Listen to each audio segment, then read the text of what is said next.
Campus Insiders Oregon, I'm Jill Savage alongside Justin Myers. And Justin, it seems only fitting that in the final year of the BCS we have chaos heading into all of the championship games out there. You knew the BCS wasn't going to go out without a little bit of a fight. You look at that finish with Auburn and Alabama, it's really setting up for a crazy last week of college football. Now, the Ducks, with the finish, have a way that they might be able to get back into a BCS game.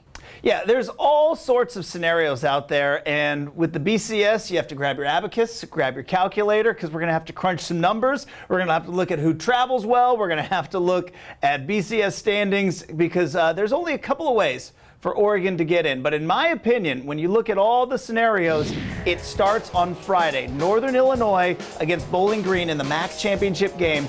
In my opinion, I think if Northern Illinois wins on Friday, Oregon is out of the BCS. And the experts are saying that should be a fairly close game. Now let's take a look at some of the other matchups that need to happen for Oregon to have a chance in the BCS. You need Ohio State to beat Michigan State in that Big Ten championship game. Anyone basically who's in front of Oregon right now, it would help if they win out. Yeah, because if you look at Ohio State, if they go down, Michigan State gets that automatic qualifier to the Rose Bowl. Ohio State, with one loss, the way that they travel, easily a pickup for any bowl out there that wants a big contingent. They're going to be picked up as an at-large. No problem. One of the largest fan bases out there. They would be locked in. Now, it's interesting in the Big 12, they only have 10 teams, so they actually have regular season games still this weekend. They have Baylor facing Texas this weekend, and then they also have Oklahoma and Oklahoma State matching up. You know, when you look at Bedlam, the Oklahoma State matchup, that's been a crazy rivalry. You know, you look at the Iron Bowl and also Civil War, the crazy endings that's gone on in some of these rivalry games, even in the big game against Ohio State and Michigan. I think Bedlam could be the same way. I think that's the best way for Oregon to get into the BCS. Oklahoma beating Oklahoma State, that would be giving Baylor the Big 12 championship and opening up the door for Oregon to get as an at-large. Also, Baylor has been one of those weird teams in November. They got their doors blown off against Oklahoma State, and they played in a 3-point game against Texas Christian. Texas has got the players. They've got the recruits, and if Texas pulls it together the way they did against Oklahoma earlier this year, I think Baylor could go down as well. But I think the most likely outcome is Oklahoma State going down to the Sooners. And that just leaves the SEC championship game and the Pac-12 championship game. Yeah, I think Arizona State hosting is going to put them into the Rose Bowl, and none of that, remember, affects Oregon's outcome at all, because if Stanford or Arizona State goes down, too many losses, neither one of those teams are an attractive at-large.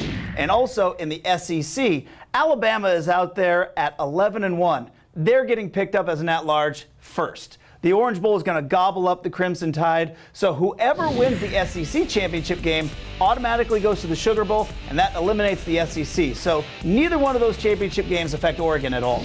So Justin, let's say everything breaks Oregon's way. Let's go ahead and preview some of the BCS matchups that they could actually have, starting with the Sugar Bowl. Yeah, I think that's the best possible scenario for Oregon, and you would be facing either Auburn or Missouri. I like Auburn winning the SEC championship game, and that would bring a rematch of that national title game from the 2010 season.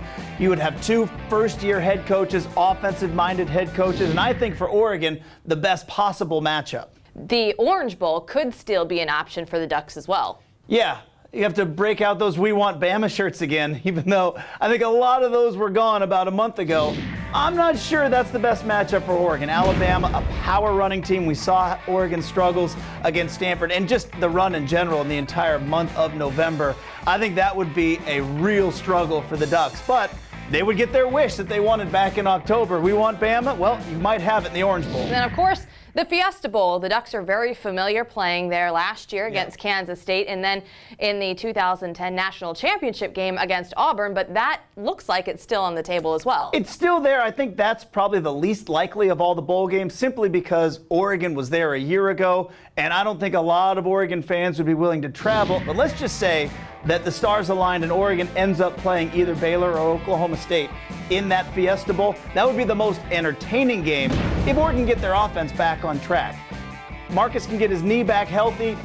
And maybe we see Oregon with that fast-paced blur offense that we saw in October that you didn't see in November. But I think that would be the most entertaining bowl matchup, is to put Oregon against one of those Big 12 offensive powers. It's time to go back to reality, though, Justin. I mean, this is a lot of different things that have to happen for the Ducks to get back into the BCS games. Yes. How likely is that? I think there's a chance. Again, it all starts on Friday with Bowling Green against Northern Illinois. If Northern Illinois wins and gets that automatic non-AQ spot in the BCS, I think Oregon is headed to San Antonio in the Alamo Bowl to face Oklahoma, which is going to be a whole lot of fun if you like onside kicks, because you're going to see that replay over and over again. That's going to do it for us here on Campus Insiders Oregon. We'll have the latest for you throughout the week right here.